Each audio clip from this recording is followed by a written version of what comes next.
تلاش کر رہے ہیں نا. کبھی کبھی مولانا لوگوں سے بھی سوال کرتے ہیں, مولانا صاحب اتنا جلدی جلدی جوان کیوں جا رہا ہے؟ تمہاری اپنی حرکت ہے جس کی وجہ سے آپ کو موت جلدی آ رہی ہے. پوائنٹ نوٹ کریے, آپ جو جج اور وکیل بیٹھے ہیں نوٹ کریے میری بات. معصوم نے فرمایا دو چیزوں کی وجہ سے میں انسان کی زندگی کو کم کر دیتا ہوں.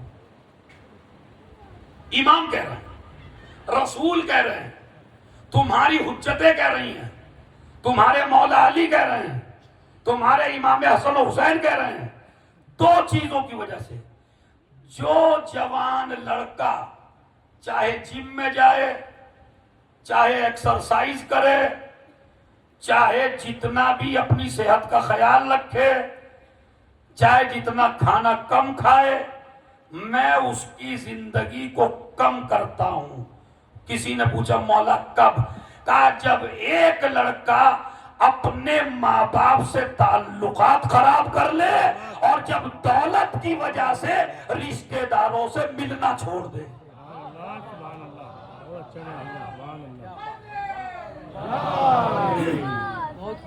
صلوات پڑھ دیں محمد اور آل محمد. جو کہ ماشاءاللہ خوب مجمع ہے, واقعاً بہت ہے. تو میں آپ کو سمجھا دوں یہ بات کہ دولت کے نشے میں جو آدمی اپنے چچا, ماموں, خالو, تایا, تائی, پھوپا, پھوپھی سے ملنا چھوڑ دیتا ہے, اس کی اللہ عمر کو قانون ہے. اب اگر یہ قانون فالو, اب ایک جواب ہے آپ کا. اب ایسا نہیں ہے کہ یہ سوال آپ کے ہی ذہن میں آ رہا. کہا مولانا جب وہی نہیں ملنا چاہتے ہم سے تو دیکھیں کتنا بڑا اچھی بات لے کے آئے. مولانا ہمارا ماموں ہی نہیں ملنا چاہتا, مولانا ہمارا چچا ہی نہیں ملنا چاہتا, مولانا ہمارے رشتہ دار ہی نہیں ملنا چاہتے تو امام سے بھی کسی نے کہا, امام نے کہا ملتے کے ساتھ ملنا کمال نہیں ہے. تمہارا کمال جبھی تو ہے کہ وہ تم سے ملنا نہ چاہے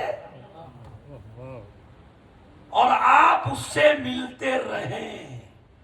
ہمارے اماموں کے جو رشتہ دار تھے وہ شکوا کرتے تھے لوگوں سے. دیکھا زین العابدین کو, ہمیں نہیں پوچھ رہا. دیکھا علی کو, ہمیں نہیں پوچھ رہا. رشتہ دار اماموں کے.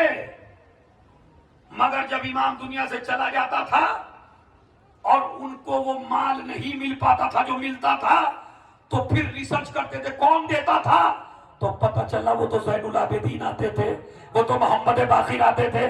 یعنی احسان کر کے امام بتاتے نہیں تھے کہ میں نے تجھ پہ یہ احسان کیا ہے. اور میرے امام رسول, اگر وقت ہو تو ہے, وقت ہے یا نہیں ہے ابھی, تو صلوات پڑھیں محمد اور آل محمد.